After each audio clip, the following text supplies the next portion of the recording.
Sous le patronage du ministère de la Défense nationale et anciens combattants en partenariat avec G-Consult My, structure œuvrant dans la formation en informatique et management, un atelier de renforcement de capacités a été organisé du 11 au 15 juillet à l'intention des officiers supérieurs des forces armées de la République démocratique du Congo en matière de la cybercriminalité et cybersécurité à l'hôtel Sultani dans la commune de la Gombe.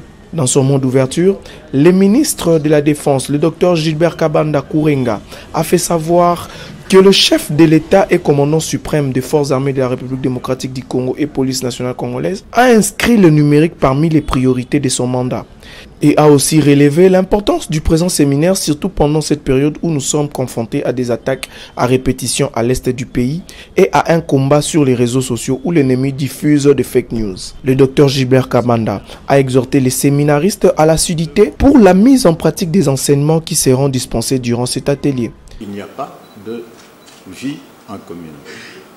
L'information qui s'est modernisée depuis une cinquantaine d'années, devenue ce que nous appelons aujourd'hui numérique, plus que dans la vie civile, est indispensable, voire déterminant dans la vie militaire. C'est pourquoi, à l'avènement du nouveau régime dirigé par le président de la République, Tshisekedi, je me suis personnellement réjoui de constater qu'il avait hissé cette technologie, cette science, au niveau de ses principales préoccupations.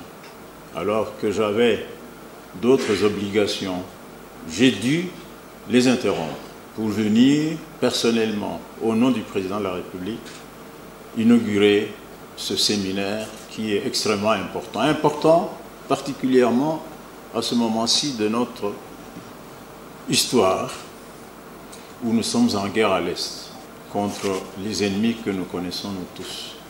Tous les officiers généraux et supérieurs que vous êtes, au sortir de ce séminaire, dis-je, nous devons, vous et moi, rapidement, nous mettre à l'œuvre pour que les connaissances que vous allez tirer d'ici soient appliquées sur le terrain des opérations à l'Est.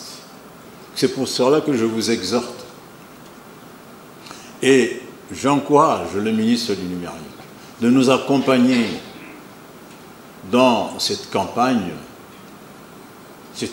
qui est un combat de nous tous, toute la République, pour que nous puissions tous nous mettre à l'œuvre. De son côté, le ministre du Numérique, Emery Eberand, a expliqué aux participants la nécessité de ces séminaires en révélant que la force des grandes armées aujourd'hui se repose sur le contrôle des données de l'ennemi grâce au numérique. Sur ce, il a rappelé à l'assistance que les atteintes à la défense sont inscrites comme fait réprimandé en RDC dans la loi sur les télécommunications en son article 153. Quiconque est en avance sur les données de l'adversaire, de l'ennemi, a déjà un pas, n'est-ce pas, en avance par rapport à lui, parce qu'il sait faire des anticipations. Et au jour d'aujourd'hui, la force des grandes armées, c'est justement d'avoir cette capacité d'anticipation sur les données concernant l'ennemi au niveau de l'armée. Nos centres de données doivent être protégés avec la même force que les armes proprement dites. Quand nous touchons à la question de la sécurité et à la question de la cybercriminalité, s'invite tout naturellement la question du cadre juridique. Sur cette question-là, notre pays n'est pas très en avance. Récemment, nous avons eu la loi Télécom qui a été promulguée en 2020, qui a tout un chapitre qui est consacré à la cybersécurité et cybercriminalité. Vous pouvez lire l'article 153 de la loi Télécom qui dit, au terme de la présente loi, la cybercriminalité est constituée par l'un de faits ci-après énumérés. Alors là, il y a 12 faits de la loi des télécoms. 12. La pornographie infantile, le racisme, la xénophobie, les atteintes portées notamment aux activités de prestation des services de communication ouverts au public, à la publicité par voie électronique, à la prospection directe, les atteintes aux biens liés aux technologies de l'information et de la communication, les atteintes par tout moyen de diffusion publique, les atteintes à la défense nationale.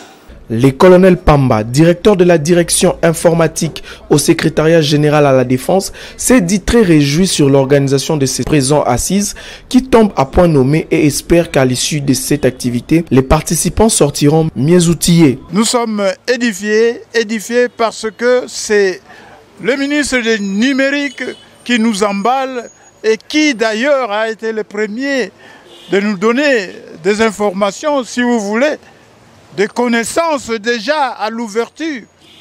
Et le ministre de la Défense lui-même de nous embarquer dans ces pavillons-là pour que nous soyons à même de défendre notre système informatique. Au sortir de ces séminaires, comme l'a dit le ministre de la Défense, c'est de nous mettre directement en action, de ne pas attendre et d'accompagner dans cette science nos vaillants soldats qui se trouvent maintenant face à l'ennemi à l'est du pays.